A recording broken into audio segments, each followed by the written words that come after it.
What is your home of emotion? Where do you emotionally live?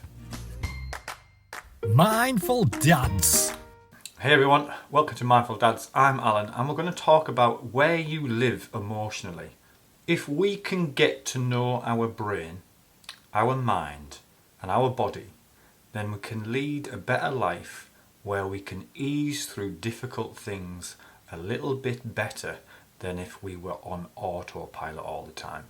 Now the example I'm going to use is from compassionate focus therapy, and it is all about getting to know how the brain and the body work. Now our bodies, our minds and our brains are machines. And if we can understand how that machine works, we can become the mechanics of our mind. And by becoming the mechanic of your own mind, you're able to move through life a little bit easier with more control, and you feel more in a powerful situation to heal yourself, have a good life and the rest. Now we're going to break the mind and the body down into three bits. So in our brain, there are three systems, three modes that are online. We have the threat mode, we have the drive mode, and we have the soothe mode. First, we're going to focus on the threat mode. Now, the threat mode is what keeps us safe, what keeps us alive. So in a threatening situation, it switches on, it becomes very hypervigilant, the heart races, the lungs start to expand, and we get ready for threat. We get ready for threat so we can protect ourselves and keep ourselves safe. Now, in the brain, the threat mode switches on, and it's the amygdala which is responsible for switching this threat mode on in our body. The amygdala switches on, sends lots of cortisol and stress hormones through the body as a way of keeping us safe. And then we have the drive mode. The drive mode is our goal setting mode. It gets us off the chair when we need a poo. If you have a thought, oh, I need a poo, I need a wee, and the drive mode is not there, then you probably just poo yourself on your chair. This mode is our wanting, our pursuing, our goal setting, and it gives us focus. It gives us focus in the here and now, and it drives our focus in very, very small so we can focus on a task. The chemical in the brain which is responsible in the drive mode is dopamine, that feel-good instant chemical that gives us a drive to move towards something. And then we have the soothe mode. The soothe mode is responsible for making us feel safe, protected, content. It kicks us into a creative mode, and the chemicals that kind of kick in when this happens is usually things such as opiates and that lovely oxytocin, the hug hormone. When we feel safe, we're around others, and this kind of kicks in and gives us a really good buzz, but not totally different to what dopamine does. Dopamine gives us a quick fix, it gives us an instant hit. Oxytocin gives us a long-term good feeling. And if we're around people, if we feel safe, and if we're in soothing mode, then we're able to feel the oxytocin kind of rush through your body, and it just makes you feel good for a longer period of time. There was a study done on kind of oxytocin and how when someone gets a hug on the morning, and this hug can be 2 or 3 seconds long, and the oxytocin in the body lasted for hours and hours and hours because of that one hug. So these are the three modes. Now imagine if you're living in a certain emotion. Now we all have homes of emotion, so some people might live in anger, some people might live in joy, some people might live in stress. Whatever that main default feeling that you live in, you will perceive the world in that way because you're priming your body to look for them things which are attached to them feelings. So for one example, if someone has gone through a lot of trauma in their life or a lot of stress, then over time the body is being primed to look for other stresses, look for other trauma, because the body's trying to make itself feel safe. So if we've had traumatic events that have happened to us, then the body has learned to keep itself safe and is looking around for threats on a constant basis.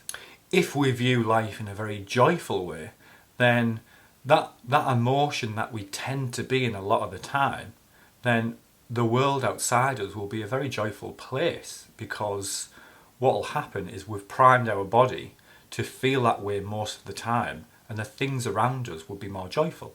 So these three modes need to be balanced. Now, when they're not balanced, then we go off kilter. We end up viewing the world in a very distorted way, whether that be from a perspective of we view the world as a very threatening place or a very traumatic place, or whether we view the world as a very joyful place. If someone views the world as a very, very joyful place and they're not really aware of all the threats, then they're off kilter as well. They don't have balance. The world is not all joyful. The world has awful things in it, it has joyful things in it. These three systems need to be aligned with one another and complement each other, because we need threat in our life, we need soothing in our life, and we need drive in our life. If all three are working with one another, then things start to settle down, we become balanced, and we're able to kind of move from these systems quite easily. This theory was developed by Paul Gilbert. He's a psychologist, evolutionary psychologist, and he focuses a lot on compassion. And if we can understand that our brain works in this way, our brain has a threat mode, our brain has a drive mode, and our brain has a soothe mode. And when we're in stressful, threatening situations, and when we're in joyful and happy situations, then it's just the brain and the body and the mind reacting and responding to the environment and the internal world that we've created. This model was designed to remove blame from people's lives, because if we can understand that this is just what happens in the brain when we're in stress mode, threat mode, soothe mode, it all happens naturally. And particularly when we feel stressed and worried and anxious, we tend to blame ourselves. We tend to say to ourselves, I'm worthless, why am I feeling like this? You're feeling like that because of whatever's happened in your life, whether it be trauma, whether it be stress, whether it be kind of breakups or loss. We feel that way because of what's happened to us. Now, if we're able to move through that and become aware of these systems, these modes, then over time, with practice, we can start to balance these modes out. We can start to move into soothe mode more. If we have a home of emotion, of threat and stress, and we see the world as a very negative place, then what we need to do is allow our body to feel safe. So we need to move into that soothing mode more. And what will happen there is these three modes will start to balance each other out over time. This is a really good concept, because if you can sit down, draw these three circles out, draw these three modes out, and start to discover where you sit most of the time in your life.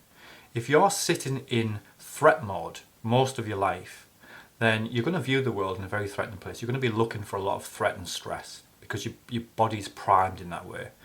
If you are viewing the world as a very joyful place, then you're not going to be very good in a war situation, because if you end up over there and you sat down meditating in Afghanistan, then you're just going to get your head blown off really, really quickly. So the importance is balance. We need to have all modes online at all times.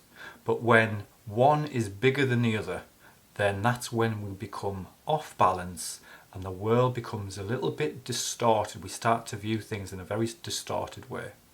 I again found this technique through meditation and mindfulness and reading on compassion and kindness to self.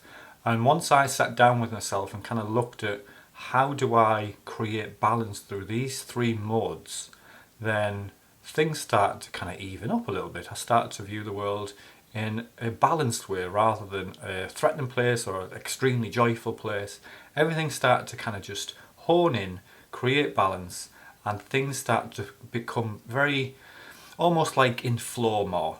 This model is extremely helpful to explain things on a very basic level, and the people I've talked to in the past when I've explained this model find it very helpful because it does remove that blame. We tend not to blame ourselves that much. We tend to think, right, if I'm viewing the world in this way and I don't want to view the world in that way, then by having these three modes and being aware of these three modes, what can I do to create that balance? What can I do to shift the balance and kind of grow one of the modes, so then we're able to live a more kind of balanced life?